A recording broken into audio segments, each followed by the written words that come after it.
In a dream, in a vision of the night, when deep sleep falls upon men while slumbering in their beds, then he opens the ears of men and seals their instruction. Your subconscious mind is most comfortable when you are unconscious. You are unconscious when you are in your sleep state. And in your sleep state, your subconscious mind is busy at work. And it's so important, I call it the last 5 minutes of your day. So you get into bed, every day you get into bed, you get ready to go to sleep. And you are now you're in that state between being awake and being asleep, where you're getting drowsy, and you are going to marinate for the next 8 hours in your unconscious, subconscious mind. You're preparing your marinade. And the question is, how do you want to prepare yourself for having your instructions sealed? Your ears are opened and your instructions are sealed. So most people use the last 5 minutes of their day as they're about to enter into sleep to review all of the things that they don't like, and all of the things that didn't work, and all of the people that hurt their feelings, and all of the stuff that is going on in their life that they wish weren't happening. This is their worry time. This is the time when you fill your mind with all of this stuff, and then you go off into sleep, and he opens your ears and seals your instructions while you are slumbering. That's right out of the book of Job. So what you want to do is reverse this practice, because your subconscious mind is listening to how you are asking the universe to provide for you what it is that you would like to attract or manifest into your life. And if you fill your subconscious mind with all of the things that you don't want, that you don't like, that make you unhappy, that make you depressed, that make you worry, then your subconscious mind, which is impersonal, and remember, it can't make a distinction between what it is that you are feeling as a result of what you place into your mind or what is actually happening in your life. It doesn't distinguish one from the other. It's totally impersonal. It's just open to suggestion. And here you are suggesting to your subconscious mind, which will, when you awaken, you will align with the universal subconscious mind, the one mind. You know, there's millions of people out there in the world. There's millions of you watching this program. And you can see the difference between each and every one of you on the basis of your appearances. But there's only one mind. That's what the great spiritual texts all teach us. So now, if you program your subconscious mind to tell yourself, to go over all the things you don't want, all the things you don't like, all the things that shouldn't have happened, all the ways that you were mistreated, all about how terrible the economy is. And, you know, we live in a fear-based world. You want to shift away from that kind of consciousness and use the last 5 minutes of your day to program your subconscious mind with what you have placed into your imagination with your I ams.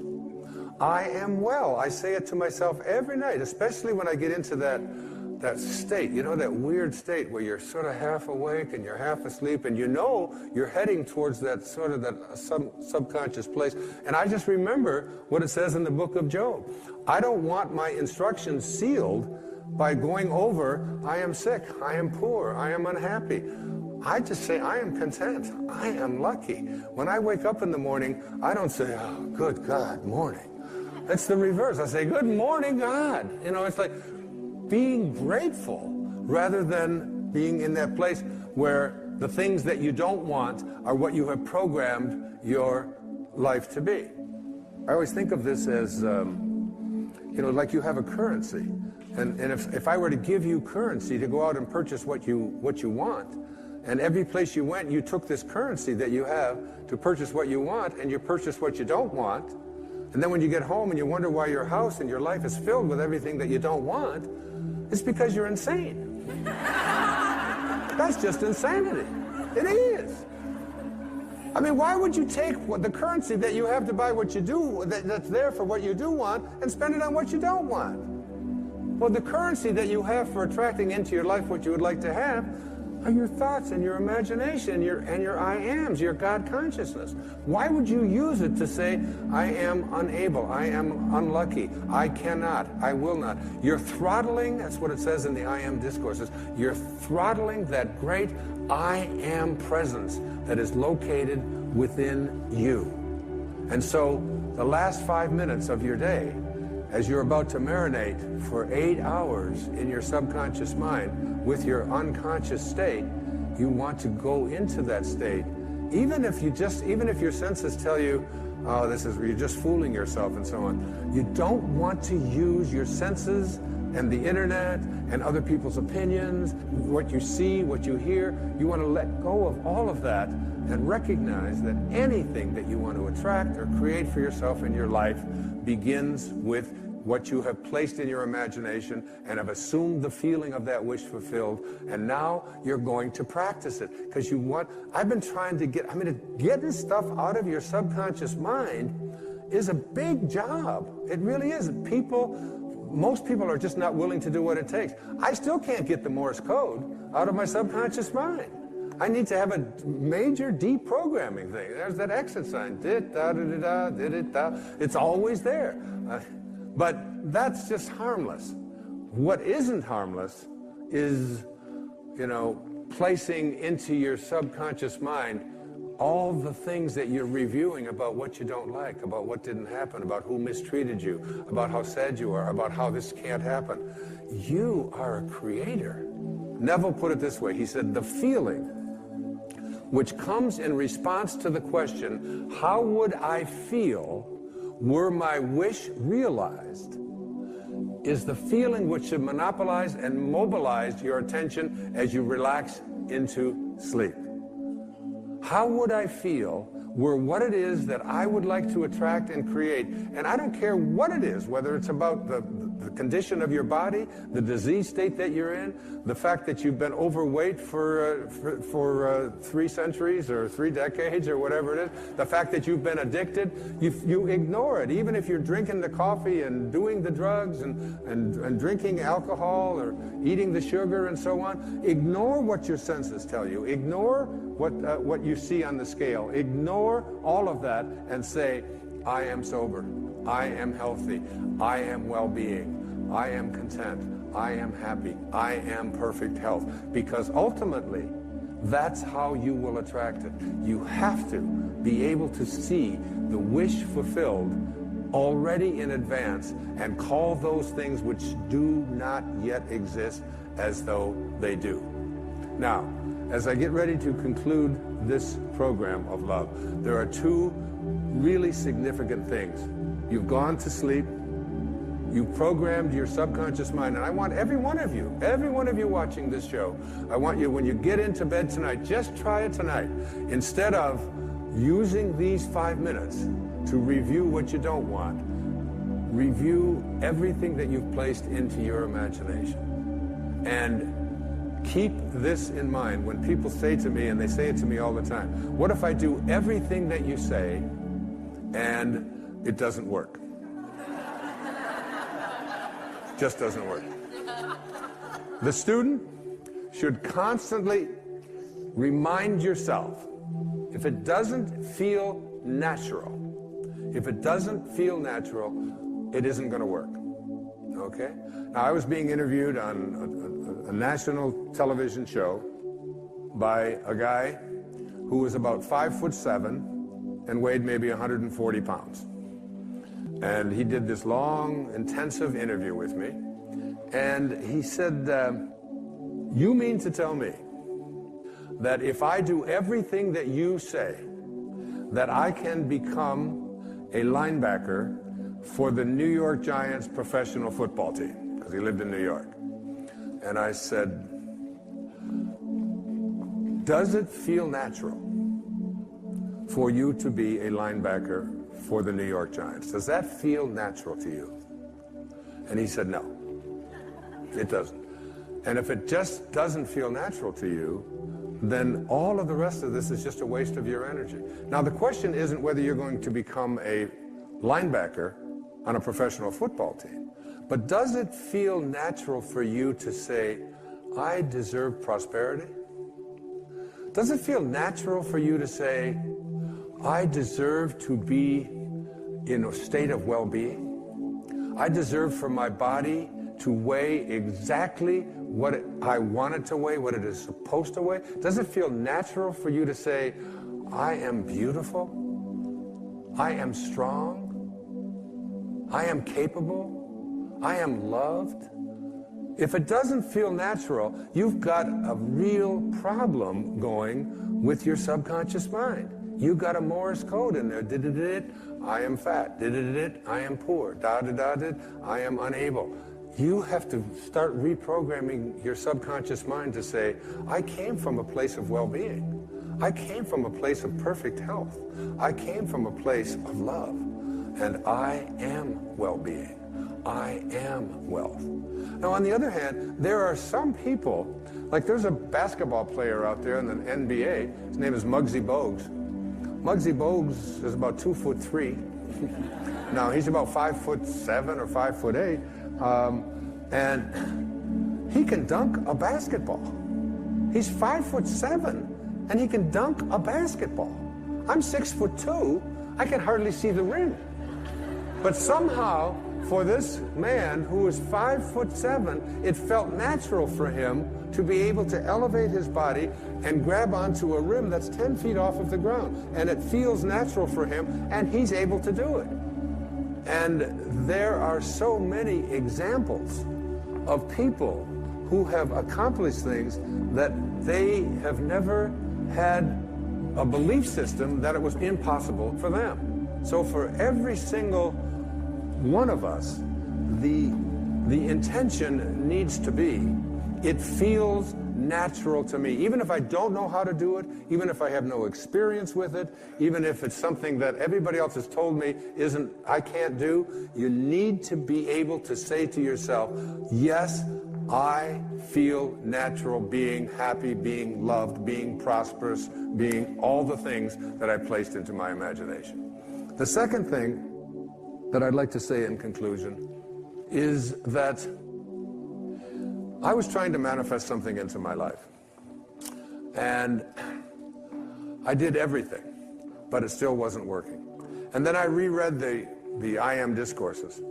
And one of the things that it says in the I Am discourses that is very, very powerful is that as long as you are having any thoughts of condemnation, criticism, or judgment towards any of God's children, you are throttling the great I Am presence within you that is God. And I realized that my attempt to manifest what I wanted for myself into my life involved some judgment, some criticism, and even some condemnation toward someone who had done things that I felt that that person shouldn't have done. And when I let go of the judgment, and I let go of the condemnation, and I let go of the criticism, almost instantly what it was that I was looking to manifest showed up in my life.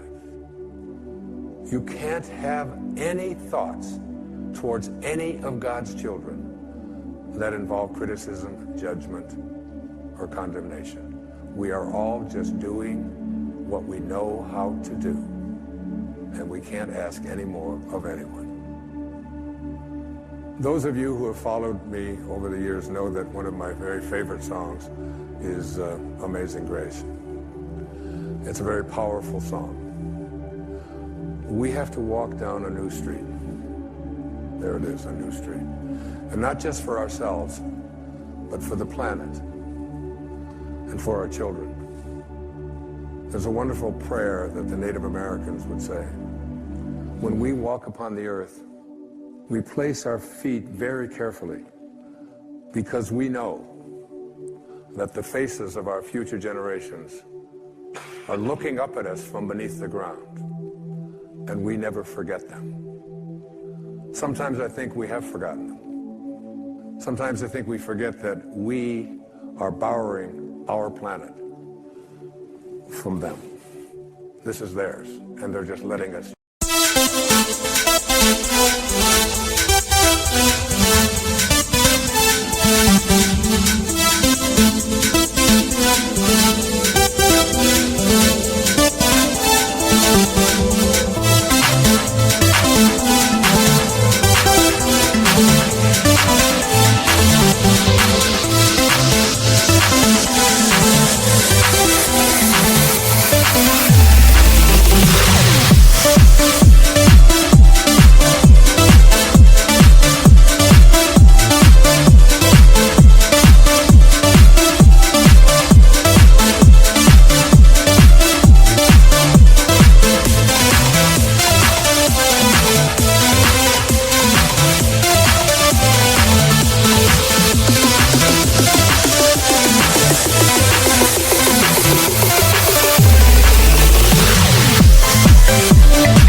This, on this stage with me, I'm proud to say, is the San Diego Children's Choir.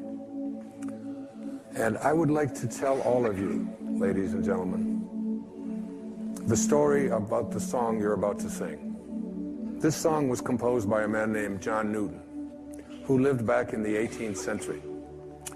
And he was in the business of selling human beings into slavery. He was 22 years old, and he was a slave ship captain.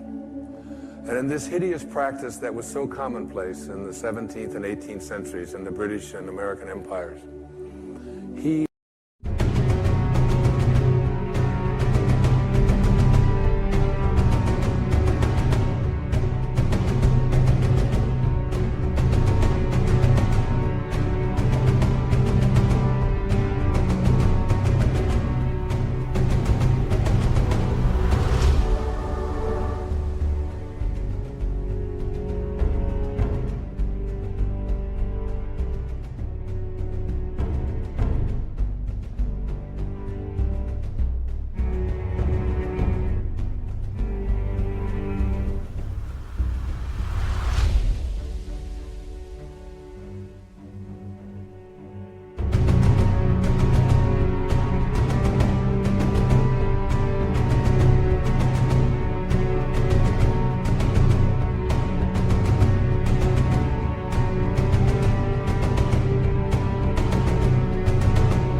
was taking people from West Africa on his ship to the New World, to South Carolina, to be sold into slavery.